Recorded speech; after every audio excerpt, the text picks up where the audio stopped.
We got a lot to cover, so let's get right to it. I'm late for my appointment. I was supposed to be at this shipper at 8 a.m. Today's Monday. Well, this is what happened real quick. I got to the tank wash yesterday on Sunday. They were closed, but you could pick up your trailer anytime. It was washed, but it wasn't prepped. For those of y'all who are not familiar with tanker, some shippers, some chemical manufacturers or chemical plants will request certain things, the way it's washed or if it's sealed a certain way, whatever, that the tank wash has to do. It's called a prep. So my tank was washed, but it wasn't prepped for this customer's specifications, all right? Well, they're closed on Sunday, so I had to wait till they got in on Monday, right now. So I've already missed my appointment. And apparently this place is pretty strict. So I don't know how this is gonna go when I show up late, but I guess we'll just have to wait and see. So here's the ticket. On the ticket, it has to say the specific prep that I'm looking for, and I'm not good at doing this one-handed. But let's see if it's got the prep we need. There it is, Celanese prep. So that's what we need to see. The other thing you have to do is make sure they put the right trailer number. If they got one digit wrong, then you could get rejected. It's 9:04 a.m. and I'm just arriving. I was told by another driver that you actually have to wear PPE when you walk up to the guard. Y'all like my face shield? But you have to wear your PPE when you walk up to the guard shack, which doesn't bode well for me. If they're that strict that you have to wear PPE to the guard shack, then they're probably not gonna take too kindly to me showing up late. So we'll see what, actually, let me just leave. These technically count as safety glasses. If not, I'll have these clear ones with me. All right, so let's go see what happens. They got me in the storage room with the toilet paper to watch the safety video. So it's a storage closet slash orientation room, I guess. All visitors are to be 100% escorted. Whatever. Dress code for entry. Well, I watched the safety video and they let me through. All she said was, they're waiting on you. So I guess I'm getting lucky on this one, because they sent me back and told me to get on the scale. So I guess they're just gonna load me right away and not make me wait. I guess I just got lucky on this one. I mean, I showed up an hour late and nobody said a word to me. They just let me go. So I guess sometimes you get lucky. I need that every now and then. All right, let's move on to the owner-operator. Are there any owner-operators that are just like, man, I can't take this anymore? For those of y'all who watched my channel pretty closely over the years, you know that I sold my truck last April 2023, and became a company driver because I saw that ship was sinking, and I jumped because I kind of had the foresight, maybe it was intuition or something, that it wasn't going to get better for owner operators, not just in tanker but dry van, reefer, or whatever. Sure enough, I went back to my old company a couple of months ago just to say hi to some people.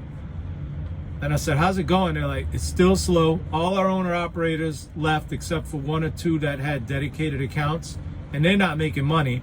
They're like barely scraping by. I'm like, well, I'm glad I left last April. It's been over a year and it hasn't gotten better. I would have just been breaking even. Just like, why would I want to just break even just so I can tell people I'm an owner operator and puff my chest out? What good does that do me? I was talking to a buddy of mine. He's an owner operator, tanker. Just yesterday I was talking to him and he said he's getting out of trucking altogether. He's just barely scraping by, like barely paying bills. And so he's gonna get into roofing. Not like installing roofs, but or some people would say roofs. Not installing roofs, but selling them. So, hey, I wish him luck. I don't blame. I bet you he wishes he would have did this a year ago. I know another guy that I talked to. He decided to become a lease operator last October, so 10 months ago, for like a mega carrier. I don't think he's had a profitable month since he started. Not one profitable month. But I'm trying to think of why some people hang on when they're not making money. And I think it's pride. Because when I sold my truck, I was really torn. I wasn't making money, but I still wanted to hang on and do it because there's something about when you go to the truck stop and you're an owner operator and you see the company drivers and you're like, yeah, I'm an owner operator. Now that I was, and I'm back to being a company driver, I got the name on my shirt. You know, it's been over a year and I've been doing great. I have no stress. I'm making money. I got a brand new truck, but I still sometimes miss being an owner operator, even though I wasn't making money. Why is that? I don't know. I don't know how some drivers do it. I guess a lot of them, see, I'm not married, so I don't have a wife who's working to support me and pay my bills. And I don't even know what it's like to be married. I've never been married, but from what I hear, a lot of these women, they're like, I don't want to say anything bad about somebody's wife. What I'm getting at is, I know some married guys that their wives would be like, oh, you haven't made a paycheck in how long? Right? And I don't know. I got to be careful what I say here. I don't want to offend anybody.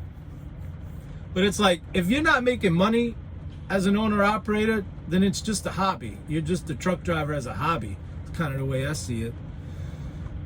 And I need to make money. I got nobody that I can fall back on. My dad ain't got no money. My mama ain't got no money. You know, and nobody's going to support me. So anyway, why am I talking about all of this? Today, I found out that my LLC finally has been dissolved from the state of Nevada, where I was living when I started it. So even though I haven't been an owner operator for over a year, I still have had this LLC. I had to wait all the way to 2024 to do my final taxes. Then I had to dissolve my LLC. It was an S Corp, actually. Anyway, today is the day. It finally, I know it's completely done. There's no more Jason D. Rotolo LLC. So what about my final numbers? Because I talked to y'all a lot about my pay and how much I was making. My business bank account, I always had a separate bank account for the LLC that had nothing to do with my personal bank accounts, like savings, check-ins, and everything. My final numbers, I have $27,000 left over from the business. And let me tell you, given everything I just said about people not making money and just staying on a sinking ship, a lot of people get out of trucking as an owner operator like heavily in debt and with no money to their name. So I feel grateful that I'm walking. I mean, $27,000 is not a lot of money, but I'm glad I'm not walking away with a negative balance. You know what I'm saying? The last thing I wanted to talk to you all about is sometimes something kind of happens to you that you really makes you feel good. There's good people out there. I parked at this truck stop outside of, I don't remember the city. It was a Love's on I-20 west of Atlanta. And there was some people standing out, probably 5 or 6 people. They look like RV people to me. People, RVers have a certain look to me. And I was like, oh, here we go, man. I don't know if they'd be asking for donations or something like that. So I kind of scooted by him. And as I'm walking out, the lady walks up to me. She goes, hey, we just wanted to say we appreciate what y'all do as truck drivers. I wanted to say thank you and wanted to give you this. It's a little like care package. I couldn't believe it. I was so, I don't know. I mean, I felt, it made me feel real good, which, a lot of people that know me real well say I'm a cold, heartless bastard, but I do have some feelings in there, and getting this made me feel real good that people care. I mean, they didn't have to do that, standing outside of a truck stop. And look what's in it. If anybody, you know how some people are just good at organizing parties, organizing events, buying gifts for people. I'm terrible at all of that. If I had to put together a care package, it'd be a bunch of junk that the driver would probably throw away. But look what's in here. I would never think about putting Kleenex, even though everybody needs them. It's the perfect thing. I would never think about this. Of course, we have some snacks like these little crackers and some a butterscotch and a lollipop. Same thing with the ink pen. Everybody needs an ink pen, but I probably wouldn't think about putting it in there. Just as a side note, when I left Louisiana, that's when I learned that everybody else in America calls this a pen. They're like, why you call it an ink pen? It's a pen. It's an ink pen, I don't know. The other thing that everybody could use is some chapstick. I would never think about that either, but it's perfect. Every truck driver's got a cup holder with a bunch of ink pens or pens. And look what's in mine. You see that blue thing? That's chapstick. I keep it because I always need it. So what a great idea. Now I have two in there, I guess. I don't know what this is. I got a CD. What does it say? Roopville Road Baptist Church. Roopville Road Baptist Church. I guess this is, it says a message of hope. So this is either, it might be a sermon from the preacher man. And in this book, it says life book. I don't know what a life book is. A gift for you. What is life about? I don't know what all this is, but it's just a bunch of, I'm assuming if you read this, life will be great. Anyway, I want to say thank you to the people of Roopville Road Baptist Church. One thing I know about Southern Baptists, they are pretty strict. And that's why I like being a Southern Catholic, because they are not very strict. So anyway, thank y'all. So that's the video for today. I got a little story for story time. A lot of y'all hate story time and are clicking off as we speak. If you haven't clicked off yet, thank y'all for watching. Maybe I'll start uploading more videos. The only reason why I uploaded this one or made this video is because I woke up this morning and I had 1,978 subscribers. Now, what's the significance of 1,978? Well, it's not significant to y'all, but I was born in 1978. And so it just thought, well, maybe I should make a video. And for those of y'all trying to do some quick math, I'm not 46 years old. It's July, and I wasn't born till November. I'm a Scorpio. So I'm still 45 for a few more months. All right, but anyway, thank y'all for watching. For those of y'all sticking around for story time, let's do story time. Story time today is about my recent trip to the doctor. Why is that interesting? The guy gave me a life-threatening diagnosis, like he was handing out the life book from the Roopville Baptist Church. There you go. You're gonna die. Like, what? Let me tell y'all what happened. So I go to the doctor twice a year. I feel like I really only need to go once a year or not at all, but they want me to go twice a year. So last December they take blood out of my arm and they analyze it and whatever. Well, they didn't call with the results. So 6 months later, which was a couple weeks ago, I go in and I go to the little room where you sit and wait on the white butcher paper, and the nurse comes in and does the thing with the, what do they call it? Take your blood pressure. And she goes, oh, we got to go back out in the hallway to get your weight because they don't have a scale in the room. So as we're walking through the hallway, this is where it gets good. There's a desk where there's several people in scrubs, and they rescheduling people with test results and rescheduling appointments. Not the receptionist desk, another desk. Okay? So as I'm walking back to the room after getting my weight, the guy goes, oh yeah, so it's not even a doctor. He goes, yeah, you got diabetes, but the doctor will be in there to talk to you about your medication and everything. It's like, I got what? Oh man. So I go back in the room and it's the longest 5 minutes of my life. Just going, oh my God, I gotta start like pricking myself, and how's this gonna affect am I have to get a new job? I don't know what I would do without, I don't want to do anything other than be a truck driver. I mean, rock star, that'd be a pretty cool job, I guess. I could think of some other ones. But Taylor Swift's butler, that would be a pretty nice one. I don't know if she's got a butler. Anyway, so I'm just like, my life is just taking a dramatic turn. And I'm talking about in the hallway, other people around. I don't know if there's some type of HIPAA violation there, right? So here comes the doctor. He's like, yeah, so yeah, he just walks in like it's so casual. He just sits down. He goes, hey, how you been feeling? I mean, great, I guess. Everything's fine. Yeah, so we're going to go ahead and get you started on some diabetes medication. And also, you were low on vitamin D, so I called in a prescription for that. You just have to take the pill once a week. And I'm like, whoa, like, okay, so what's going on here with it?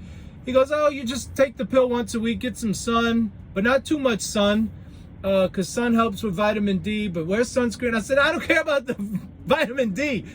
What? Like, I could drink milk. Like, I got diabetes? He goes, hey, they didn't call you 6 months ago? I said, no, nobody called me. Yeah, well, you know, we'll probably get you on some medication for that. He goes, but tell you what, though, every now and then they make a mistake at the lab. So we'll retest you here. They do blood there. He goes, yeah, we'll just retest you today. And he said, have you eaten anything? I said, well, yeah, I had some broccoli for breakfast. Because I had some broccoli for breakfast. He goes, oh, that'll be fine. And I'm just like, right? So I go and she does the thing, and as I'm leaving, they're like, okay, we're gonna the guy that told me this in the hallway, he said, we're gonna reschedule you for 3 months from now. And this was a Wednesday. He said, I'll call you if we get the results tomorrow, if not Friday. All right, good. So the next day comes, Thursday, I'm waiting and I don't hear from him. I thought, well, it's just been a day. So here comes Friday and I'm, okay, you know, waiting for that phone call. Maybe they didn't call all day Friday. They're closing Saturday and Sunday. So I'm like, oh man, can I eat sugar? Am I like start like, I don't know what happens. So Monday comes, they call, hey, Mr. Rotolo, yes, I've been waiting for your call. All right, we got your test results back. All your sugar levels are fine. You're in a perfectly normal range, so you don't have diabetes. Whew. Dodged the bullet, man. Dodged the bullet on that one. I don't know what made them think I had it in the first place. So I'm like, what were they looking at, somebody else's test results? I'm rubbing because I need to shave. Y'all remember there was a singer, musician from the 80s called George Michael? That dude had the best 5 o'clock shadow. It was perfect. Never had a beard. He just had the best 5 o'clock shadow. I wish I could have a 5 o'clock shadow like him. It looked cool, man. All the girls were in love with him. Little did they know. All right, so that's it for my video. That's it for story time. Thank you all for joining me. Let me know if you want to see a video on a particular topic, something you want me to cover in trucking or in life. I don't talk politics, so anything other. I'll give you another story before I go. Since it's like election time, I don't talk about politics, so I'm not gonna talk about politics now, but this is politics adjacent. I've never voted in my life, and I've never registered to vote. But I've been registered to vote. You ready for this one? I was in Louisiana my whole life until I was 40. I moved to Nevada, to Las Vegas. Y'all know that. And so I got my driver's license changed over because I planned on staying there for a while. And you know when you go to the DMV and they ask you want to be an organ donor, you want to register to vote, what's your height, weight, eye color, all of that stuff to put on your license. Well, I put no, I don't want to register to vote. Lo and behold, a couple of months later, I get a letter from the clerk of court. Oh, congratulations, Mr. Rotolo, you're now registered to vote in Nevada, and some kind of, I don't know. If you got, I don't know what it, that part I didn't care about the rest, because all I cared about was you're now registered to vote. I was like, I didn't, I freaked out, right? I didn't register to vote there, but I knew what it was. It was the lady at the DMV. Well, they made a mistake, because at the bottom it says, if you have any questions about voting or your polling place or whatever, call this number. So I got on the phone right away.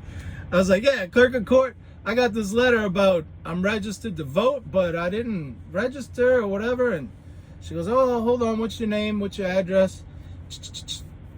Oh, yes, sir. Shows here you're registered to vote. So just show up, on election day. Happy voting, basically. I was like, whoa, and she's ready to hang out. I was like, whoa. I didn't register. How do I unregister? Well, apparently this took her by complete surprise. Nobody ever called up and said, I want to unregister to vote. Because I hear it all the time. They take voting like it's more serious than the blood of Christ or something. It's a civic duty, and I don't know. The stuff that people say about voting is just the one that gets me is the stupidest thing I've ever heard. If you don't vote, then you can't complain. You can't complain if you don't vote.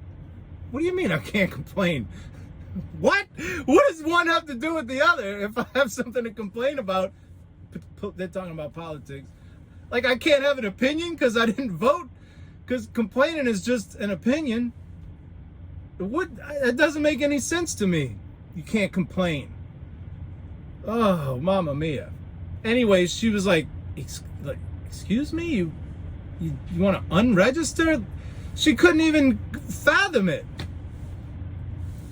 I said, yeah, I don't want to vote, and I didn't sign up for it, so I would like to be taken off the list or whatever it is. She's like, okay, you sure? I said, yeah, I'm sure. She said, okay, hold on a second. And she starts clicking away. It took a minute or two. And then she's like, okay, you're unregistered to vote. You'll get a letter in a couple of weeks confirming it. She was stunned. I mean, and she works for the government. So, this is like her livelihood.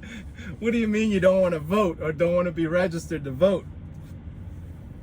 I'm surprised she didn't say, if you don't vote, you can't complain. Anyway, so you got a bunch of stories for story time today. I hope you enjoyed them all. And next video, I'll be back with some more stories, because seems like a bottomless well there. All right, so thank y'all for watching. This is Jason, signing out.